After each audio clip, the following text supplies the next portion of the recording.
guys, what's up? So today I am ridiculously excited because I'm finally doing part 2 to my DIY series of showing you guys how you can reuse your glass bottles and your jars and anything else that you have laying around the house.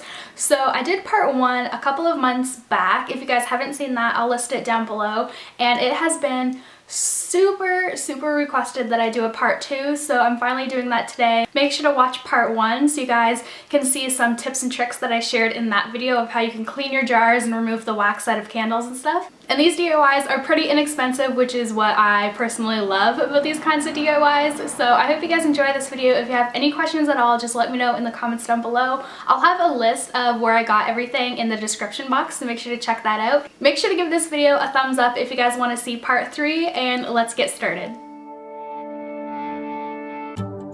So I just wanted to start this video by showing you guys how I use jars for organization around my apartment. So starting on my desk, I use a mason jar to hold all of my pens, my pencils, and my scissors.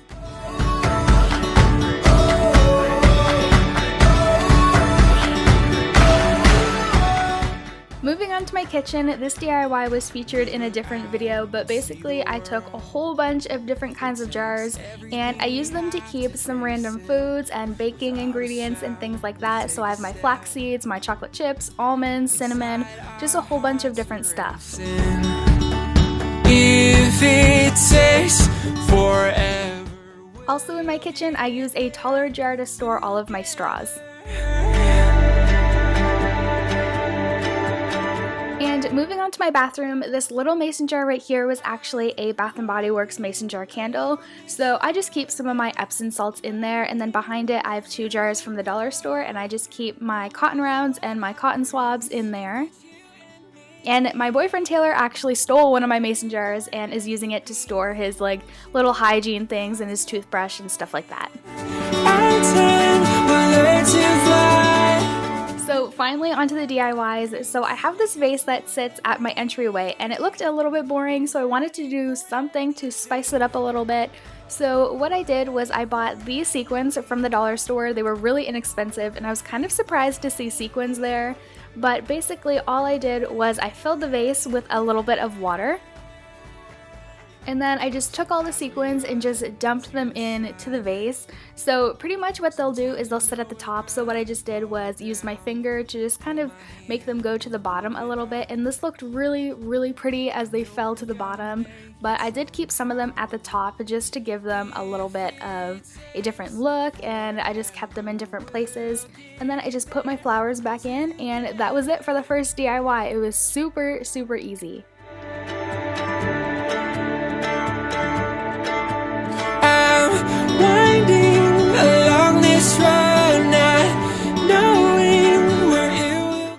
For this next DIY, I just used a carton of juice, and you can pretty much use anything that has a lid like this on it.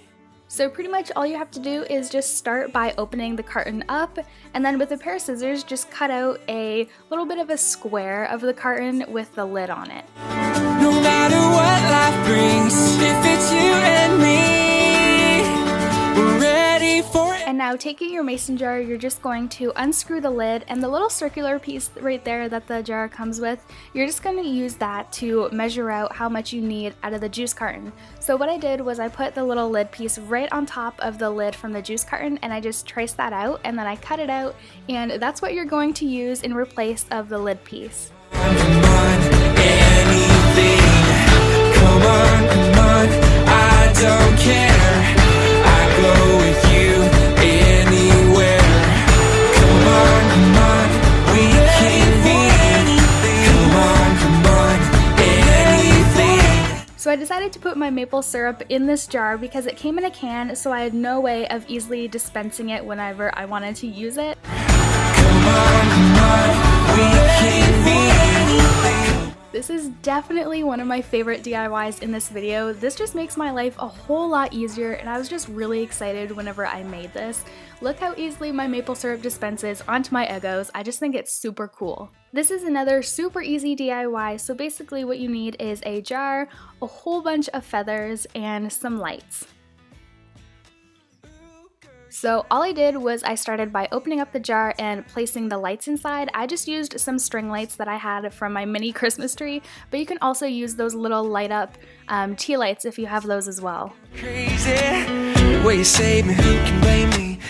And then with the feathers, I just started by placing them around the lights just to cover them up a little bit so they didn't look too wiry or anything like that. We're out of song for you like this. You're over my head, out of my mind, thinking I was born in the wrong. So that was another super easy DIY, but I think this looks so pretty in the bedroom, and this would also be perfect for a little girl's room if she needs a nightlight or something. It just adds a really nice soft glow of light in the bedroom at nighttime.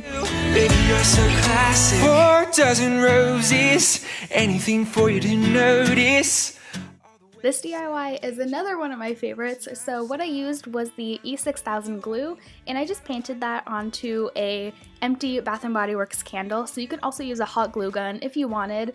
And I used these little gems, and I got these from the dollar store, so they're really inexpensive, and I basically just put them right on top of the glue. I recommend working in one section at a time, especially if you're using E6000 glue, because it doesn't dry right away, so the gems will be kind of sliding all over the place. So throwback-ish, kind of like out of my league, old school chic, like a movie star from the silver screen. And because I'm super impatient, between each section that I did, I just took out my hairdryer and just blew it dry for a couple of minutes, and this really helped with the drying time. This is what it looks like when it's completely finished. I love the way it looks. It looks so pretty in my living room, and these kinds of decor pieces you can buy in store, but they're super expensive. And what you can do if you want to add a little pizzazz to it is you can add a little tea light candle into it. And when it's lit up, it looks so pretty. So that's it for this DIY video. I really hope you guys enjoyed. Let me know which DIY was your favorite, and make sure to watch part 1 if you haven't seen it yet. I hope you guys have an amazing day. I love you so much, and I'll talk to you soon. Bye, guys. They don't make it like you used to. You're never going out of style. Ooh, pretty baby. This one might have gone crazy. The way you saved me, who can blame me? Just wanna make you smile.